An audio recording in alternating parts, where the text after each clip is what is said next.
Start करने वाले हैं वो अपना एनसीईआरटी बुक का चैप्टर नंबर है 4, जिसका नाम क्या है, क्वाड्रेटिक इक्वेशन, जिसे हम क्या कहते हैं, ठीक है। तो जहाँ तक हम इस चैप्टर की बात करें क्वाड्रेटिक इक्वेशन की, तो क्वाड्रेटिक इक्वेशन जो चैप्टर है ये आता है मैथ्स के किस पार्ट में, अलजेब्रा पार्ट में, ठीक है। और आपके 10th क्लास बिहार बोर्ड में जो अलजेब्रा है वो 20 मार्क्स का है, जैसा आपको पता होगा। तो 20 नंबर का अलजेब्रा है, जिसमें से जो क्वाड्रेटिक इक्वेशन है इसकी वेटेज जो है वो 5 नंबर से 6 नंबर के बीच में होती है, ठीक है। हर साल वेरी करती है, तो 5 से 6 नंबर के बीच में इसकी वेटेज रहेगी। तो काफ़ी इंपॉर्टेंट चैप्टर है, ठीक है। और इसे ध्यान से समझना है क्या होता है द्विघात समीकरण या क्वाड्रेटिक इक्वेशन। तो जैसे भी आप क्लास 9th की अगर हम बात करें तो क्लास 9th में आपने एक चैप्टर पढ़ा होगा जिसका नाम था क्या, पॉलीनोमियल। पॉलीनोमियल चैप्टर पढ़ा था ना हम सबने क्लास 9th में, ठीक है। पॉलीनोमियल को क्या कहते हैं हिंदी में, बहुपद कहते हैं, वेरी गुड, ठीक है। बहुपद के नाम से जाना जाता है पॉलीनोमियल को। पॉलीनोमियल हम पढ़ के आए क्या होता है। तो पॉलीनोमियल जो है क्या है, जैसे यहाँ पे हम लिखते हैं polynomial x² + bx + c where a is not equal to 0, तो ये पॉलीनोमियल है, ठीक है। अब इस पॉलीनोमियल को अगर मैं इक्वेट कर देते हैं हम इसको किसके बराबर, 0 के बराबर, तो ये क्या बन जाता है, ये पॉलीनोमियल क्या कन्वर्ट हो जाता है, पॉलीनोमियल इक्वेशन में कन्वर्ट हो जाता है, बहुपद समीकरण बन जाता है, ठीक है ना।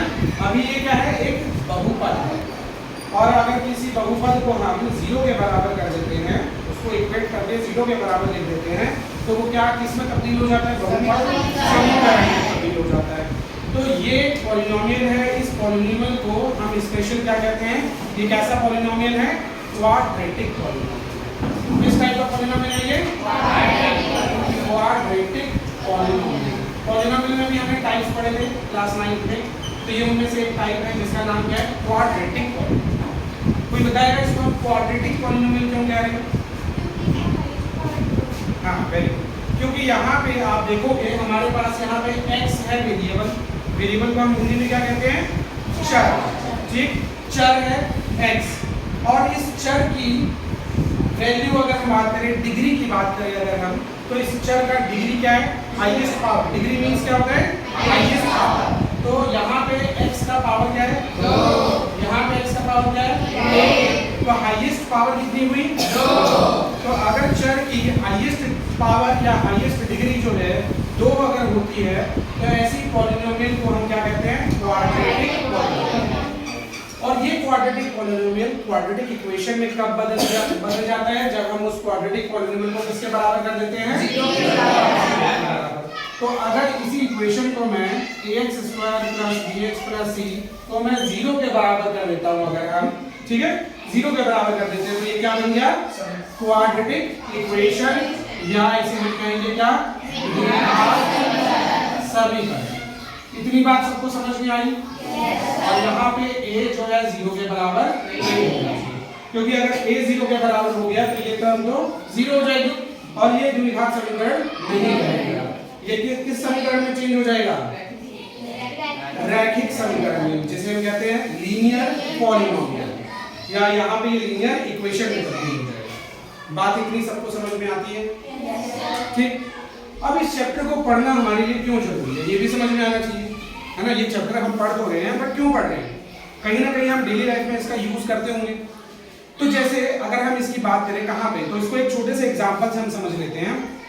हमें हमारे पास एक रूम है बेटा, ठीक है, एक रूम दिया गया है, ये रेक्टेंगुलर रूम है, जिसका लेंथ है और जिसका ब्रेड्थ है, ठीक है ना। अब इस रूम का एरिया, इस रूम में हमें कारपेट बिछाना है सपोज, ठीक है, इस रूम में हमें क्या करना है, कारपेट बिछाना है, और उस कारपेट का एरिया है 300 मीटर स्क्वायर। कितना है, 300 मीटर स्क्वायर, ठीक। तो कारपेट हमें बिछाना है इस रूम में, और जिसका कारपेट का एरिया जो हमें इस्तेमाल हो रहा है वो है 300 मीटर स्क्वायर, और बोला गया है लेंथ जो है वो ब्रेड्थ से 1 ज्यादा है और 2 गुनी है, तो 2 टाइम्स है ब्रेड्थ के एंड 1 मोर, ठीक है। तो लेंथ हमने ब्रेड्थ यहाँ पे क्या मान लिया, x मान लिया, तो ब्रेड्थ से हमें लेंथ का, है ना, रिलेशनशिप बता रखा है क्या बता रखा है कि यहाँ पे जो लेंथ है हमारा it is 1 more and twice its breath. तो ब्रेथ को अगर हम x मानते हैं तो लेंथ हमारा 2x + 1 बन जाएगा। अब देखो इसका एरिया हम निकाल सकते हैं। रेक्टेंगल का एरिया क्या होता है? लेंथ इनटू ब्रेथ, यही होता है। तो लेंथ अपने पास है 2x + 1 और ब्रेथ है अपने पास x। तो 2x + 1 तो लेंथ हो गया, ब्रेथ हो गया x। तो लेंथ इनटू ब्रेथ करेंगे तो क्या आ जाएगा? एरिया। और एरिया कितना है कारपेट का? 300। इसको 300 के बराबर कर देंगे।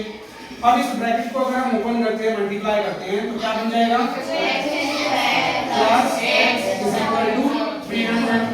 So 2x² + x - 300 = 0। तो देखा यहाँ पे आपने, ये क्या बन के आ गया अपने पास? एक क्वाड्रेटिक इक्वेशन, एक द्विघातीय समीकरण बन के आ गया अपने पास। अब इस द्विघातीय समीकरण को हम सॉल्व करके हम क्या निकाल सकते हैं? अपना लेंथ और ब्रेथ फाइंड आउट कर सकते हैं। लेंथ और ब्रेथ को हम पता कर सकते हैं ना। तो इसके लिए हमें क्या सीखने की जरूरत पड़ी? इसके लिए हमें सीखना पड़ा किस तरीके से हम द्विघातीय समीकरण बनाएंगे और उनको सॉल्व करेंगे। इतनी बात सबको समझ में आई? इसमें एक और चीज ध्यान रखनी है, जैसे अपने पास एक क्वाड्रेटिक इक्वेशन दी गई है, इसको रब करते हैं।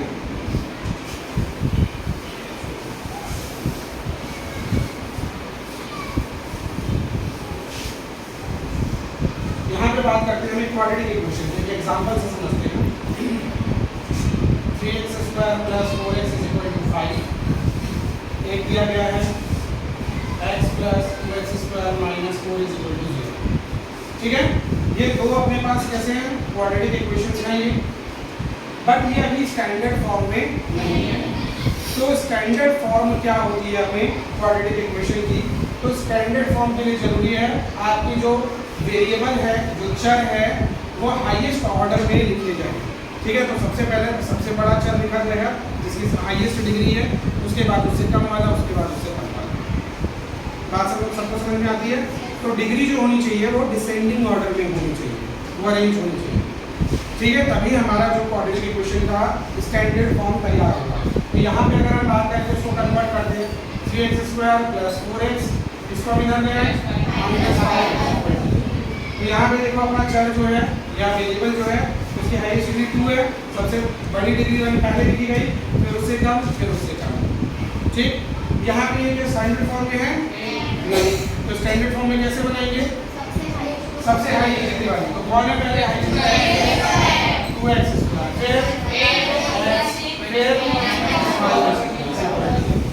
तो स्टैंडर्ड फॉर्म हमेशा इस तरीके से लिखी जाएगी। जो स्टैंडर्ड फॉर्म क्या थी आपकी? तो standard form of quadratic equation is ax² + bx + c = 0। यहाँ पे a जो है 0 के बराबर नहीं है। बात सबको समझ में आई? तो हाईएस्ट डिग्री वाला सबसे पहले, फिर उससे लोएस्ट डिग्री और फिर सबसे लोएस्ट डिग्री। ठीक है, तो यही स्टैंडर्ड फॉर्म। अब आपके पास क्वेश्चन जैसे आते हैं एग्जाम में, उसको समझ लेते हैं। इस टॉपिक्स जो अभी हमने कवर करा, इसमें हमने देखा कि क्वाड्रेटिक इक्वेशन होती क्या है, तो किस तरीके से हम पॉलिनोमियल को हम क्वाड्रेटिक पॉलिनोमियल कहेंगे और क्वाड्रेटिक पॉलिनोमियल को हम क्वाड्रेटिक इक्वेशन का कहेंगे। ये चीज़ें हम समझ गए।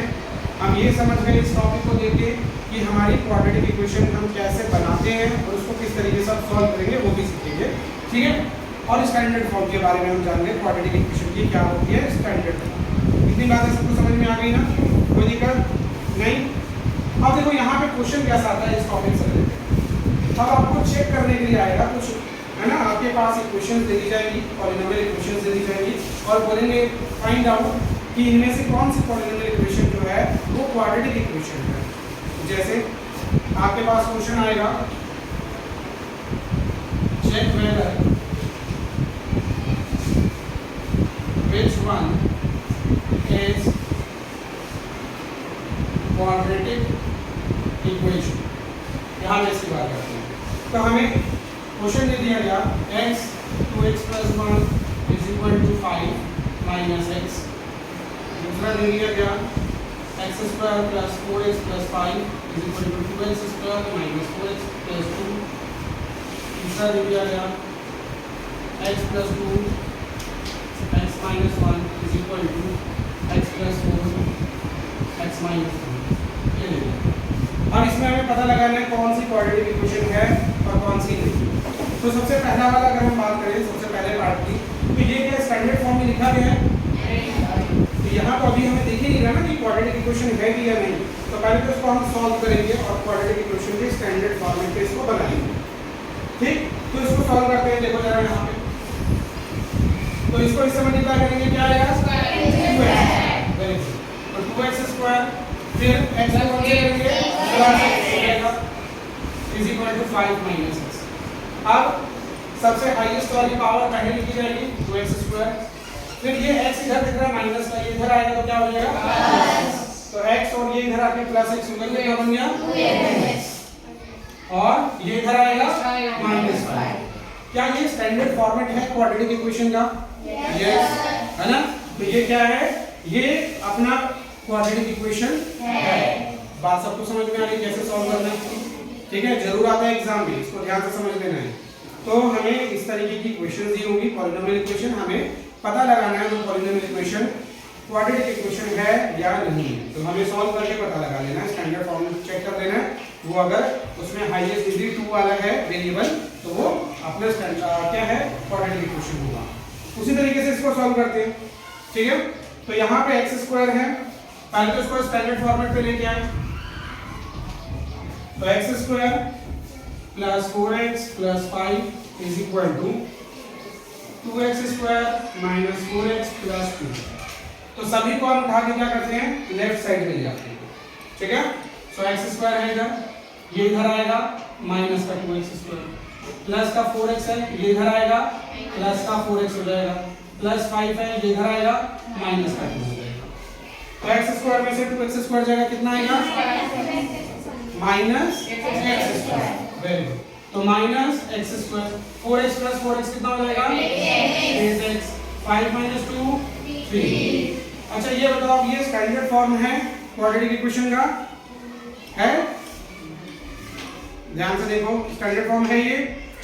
अभी ये स्टैंडर्ड फॉर्म नहीं है, क्योंकि x स्क्वायर के साथ कोएफिशिएंट क्या अपना -1 है, नेगेटिव है, उसको पॉजिटिव बनाना है।